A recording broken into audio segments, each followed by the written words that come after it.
ശബരിമല കൊടിമര പുനർനിർമ്മാണത്തിന്റെ രേഖ ആവശ്യപ്പെട്ട് SITക്ക് വിജിലൻസ് കത്ത് നൽകി. രേഖകൾ ദേവസ്വം ബോർഡ് ആസ്ഥാനത്ത് നിന്ന് SIT പിടിച്ചെടുത്തിരുന്നു. സ്വർണ്ണക്കൊള്ള കേസിൽ പ്രതിയായ N വാസുവിന്റെ സ്വാഭാവിക ജാമ്യ ഹർജിയിൽ കൊല്ലം വിജിലൻസ് കോടതി ഇന്ന് വിധി പറയും. SIT കുറ്റപത്രം സമർപ്പിക്കാത്തതിനാൽ വാസുവും ഇന്ന് ജയിൽ മോചിതനാകും. സിജോ വി ജോൺ വിവരങ്ങളുമായി തിരുവനന്തപുരത്ത്. സിജോ, ഈ വിജിലൻസ് വേറെ കേസെടുക്കുകയാണോ? രേഖ ആവശ്യപ്പെട്ടത് എന്തിനാണ്?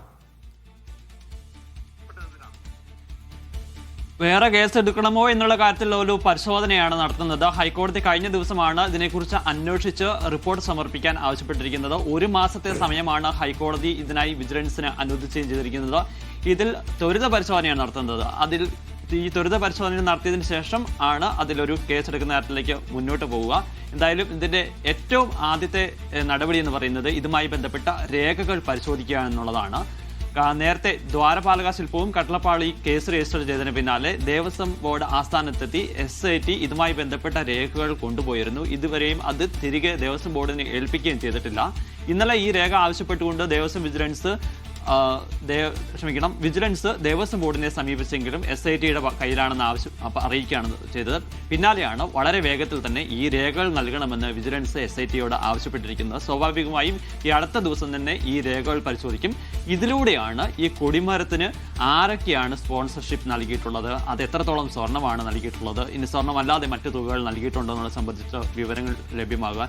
ഏകദേശം 27ഓളം ആളുകളാണ് ഇത്തരത്തിൽ സംഭാവനകൾ നൽകിയിട്ടുള്ളത്. നടൻ സുരേഷ് ഗോപി 2.25 ലക്ഷം രൂപ ഇതിനായി നൽകുകയും ചെയ്തിട്ടുണ്ട്. അങ്ങനെ കുറേ ആളുകൾ ഇതുമായി ബന്ധപ്പെട്ട് നൽകിയിട്ടുണ്ട്. അപ്പോൾ അതിൻ്റെ പരിശോധനകൾ പൂർത്തിയാക്കുക, പിന്നീട് ഇതുമായി ബന്ധപ്പെട്ട മൊഴികൾ എടുക്കുക എന്നുള്ളതാണ് കിടക്കുക. ഈ കൊടിമര നിർമ്മാണത്തിന് ഹൈക്കോടതി ചുമതലപ്പെടുത്തിയിരുന്നത് അഡ്വക്കേറ്റ് കമ്മീഷണറെയാണ്. അത് അഡ്വക്കേറ്റ് കുറുപ്പാണ് ഇതിനായിട്ടുള്ള ചുമതല വഹിച്ചിരുന്നത്. അദ്ദേഹം ഈ സ്വർണം വാങ്ങിയതിലൊക്കെ പല ആളുകളുടെയും പേര് പോലും രജിസ്റ്റർ ചെയ്തിട്ടില്ല, രേഖപ്പെടുത്തിയിട്ടില്ല എന്നുള്ളതാണ് ദേവസ്വം വിജിലൻസിന്റെ റിപ്പോർട്ടിലുള്ളത്. സ്വാഭാവികമായും അദ്ദേഹത്തെ വൈകാതെ തന്നെ ചോദ്യം ചെയ്യും. പിന്നീടാകും ഇതിൽ സംഭാവനകൾ നൽകിയിട്ടുള്ള ആളുകളെ വിവരങ്ങൾ തേടുക, എത്രത്തോളമാണ് നൽകിയിട്ടുള്ളത്, ഈ നൽകിയിരിക്കുന്ന മുഴുവൻ കാര്യങ്ങളും ഈ രേഖകളിൽ ഉണ്ടോ എന്നുൾപ്പെടെയുള്ള പരിശോധനകളിലേക്ക് കടക്കുക.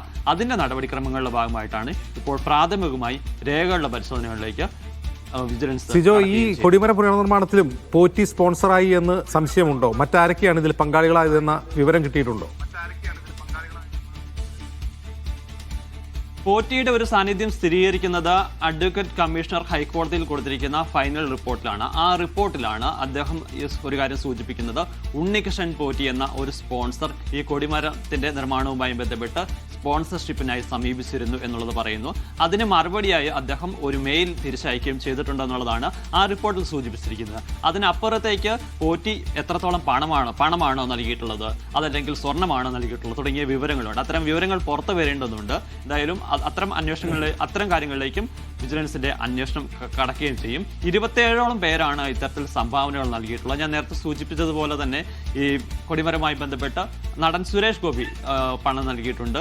അദ്ദേഹത്തിന്റെ മൊഴിയും രേഖപ്പെടുത്തും. അങ്ങനെ ആരൊക്കെയാണ് ഇതിന്റെ പ്രധാനപ്പെട്ട പ്രശ്നം എന്ന് പറഞ്ഞു കഴിഞ്ഞാൽ നമ്മൾ മനസ്സിലാക്കുന്നത് ഈ സ്വർണം സ്വീകരിച്ചിരിക്കുന്നത് അത് ഈ കമ്മീഷണറാണ് സ്വീകരിച്ചിരിക്കുന്നത്. അദ്ദേഹം സ്വീകരിച്ചിരിക്കുന്നതിൽ പലതിനകത്തും പല ആളുകളുടെ പേരുകൾ പോലും രേഖപ്പെടുത്തിയിട്ടില്ല എന്നുള്ളതാണ് ദേവസ്വം വിജിലൻസിന്റെ അന്വേഷണത്തിലുള്ളത്. അപ്പോൾ സ്വാഭാവികമായും ഈ ആളുകളെ കണ്ടുപിടിക്കുക എന്നുള്ളതൊക്കെ കുറച്ചുകൂടി ബുദ്ധിമുട്ടേറിയ കാര്യങ്ങളായിരിക്കും.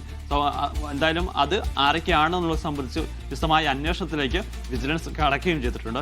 പ്രാഥമികമായിട്ടുള്ള ഒരു പരിശോധനയാണ് നടക്കുന്നത്. ഈ പരിശോധനയിൽ ക്രമക്കേട് കണ്ടെത്തുകയാണെങ്കിൽ മാത്രമാണ് ഒരു കേസ് രജിസ്റ്റർ ചെയ്ത് ആളുകളെ പ്രതിയാക്കിക്കൊണ്ടുള്ള അന്വേഷണത്തിലേക്ക് സംഘം കടക്കുകയും ചെയ്യുക. എന്തായാലും 1 മാസത്തെ സമയമാണ് ഹൈക്കോടതി ഇതിനായി വിജിലൻസിന് അനുവദിച്ചിരിക്കുന്നത്.